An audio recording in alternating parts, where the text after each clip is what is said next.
गुजरात के वडोदरा से एक प्रेरणादायक मामला सामने आया है, जहां एक परिवार ने शोक में डूबने की बजाय अपने स्वजन के निधन के बाद उनका देहदान कर समाज के लिए एक मिसाल पेश की है।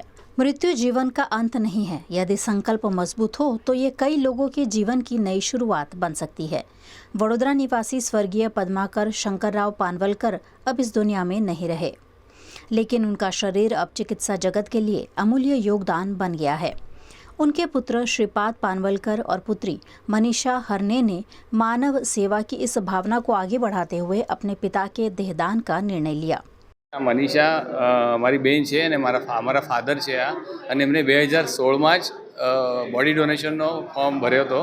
मारी मधरे पण मारा 2 वर्ष पहले एक्सपायर थी जुलाई 24 में तो एने पण बॉडी डोनेट करी है। आज गई काले रात्रे मारा फादर एक्सपायर थे एटले एमने पण बॉडी डोनेट करी है। गणेशवाड़ी खंडेराव मार्केट पाछळ बस स्टूडंट ने काम लागे एना माटे छे। अने मारा इवन मारा काकाए 15 वर्ष पहला मारा काकाए पण बॉडी डोनेट करी थी। मारी सिस्टर पण कजिन सिस्टर अहींया ज काम करती थी एनाटॉमी डिपार्टमेंट में, એટલે મને આ બધી પ્રોસેસ ખબર હતી। उनका पार्थिव शरीर वडोदरा के प्रतिष्ठित एसएसजी मेडिकल कॉलेज में दान किया गया।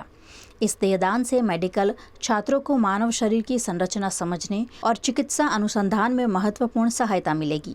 ये कदम समाज में देहदान और अंगदान के प्रति जागरूकता फैलाने में भी प्रेरणादायक साबित होगा। हूँ समग्र पानवलकर कुटुंबनो खूब आभारी छूँ कि एक समाज ने सुंदर संदेश आप्यो छे, एक उदाहरण पूરું પાડ્યું છે કે આરોગ્ય ક્ષેત્રે જો દેહદાન કરવામાં આવે તો બધી જ વિધિ સંપૂર્ણ વિધિ સંસ્કૃતિ ભારતીય સંસ્કૃતિ પ્રમાણે કર્યા પછી આ દેહદાનની પ્રક્રિયા કરવાથી આરોગ્યના જે વિદ્યાર્થીઓ છે, મેડિકલ કોલેજના વિદ્યાર્થીઓ છે, એ વધારે સારું એડવાન્સ ભણી શકે એના માટેનો સુંદર વિચાર બદલ હું તેમનો આભારી છું, એમનો ઋણી છું। અને એમને જે સમાજને જે સંદેશ આપ્યો છે એ સંદેશ એ પ્રેરણા લઈ आओ આપણે સૌ જોડાઈએ અને દેહદાનની બધી જ વિધિ કરવાની હોય છે અને એ વિધિ સંસ્કૃતિ પ્રમાણે ભારતીય સંસ્કૃતિ પ્રમાણે કર્યા પછી દેહનું દાન કરવાનું હોય છે। અને માત્ર 10 થી 15 મિનિટનો આ પ્રોસેસ છે। મેડિકલ કોલેજના એનાટોમી વિભાગમાં આવીને મળવાનું હોય છે। અમે સવારે ડૉક્ટર વિરેનભાઈનો સંપર્ક કર્યો અને વિરેનભાઈએ માત્ર 15 થી 20 મિનિટમાં આખું આયોજન ગોઠવ્યું અને અમે બોડી ડોનેટ કરી શક્યા। પાનવલકર કુટુંબનો સમગ્ર કુટુંબનો હું ખૂબ ઋણી છું, વંદન કરું છું, અભિનંદન કરું છું કે એમને સમાજને એક સાચી દિશા બતાવી છે।